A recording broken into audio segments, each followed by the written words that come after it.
চলমান যে সিলেট অঞ্চল বন্যা পরিস্থিতিতে পাহাড়ি ডলে নেমে আসা যে কচুরি ফেনা, এই কচুরি ফেনা আমাদের যে আবাদি জমিগুলা গ্রাস করছে, এটা কিন্তু কৃষক হলে যদি এটা পরিষ্কার করে তাইলে এটার যে খরচ আইব,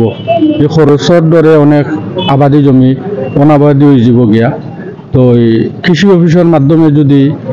বিভিন্ন বিল বাদালর সাইটে যে আবাদি জমিগুলা যে কৃষকগুলা চাষ করে, তারারে যদি ওই যে বাসমান বেডর আওতায় কীভাবে সবজি চাষ এবং ওই যে ধানের চারা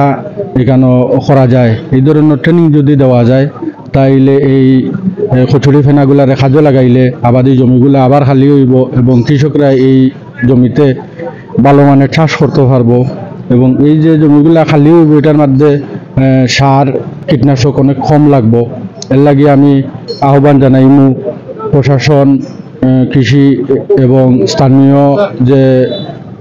সরকারের যে অফিসগুলো আছে, জনপ্রতিনিধি, তারার মাধ্যমে যাতে বিলর সাইটর বা যেখানে কচুরি ফেনা আছে এই সাইটর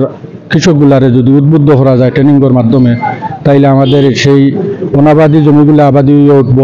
এবং কৃষকরা তার ক্ষেত্র লাগে প্রশস্ত জায়গা পাইব।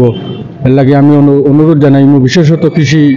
অফিসের কর্মকর্তা যারা আছেন মাঠ পর্যায়ে কাজ করা, তারা অফিসে যদি ইনফর্ম করেন, তাহলে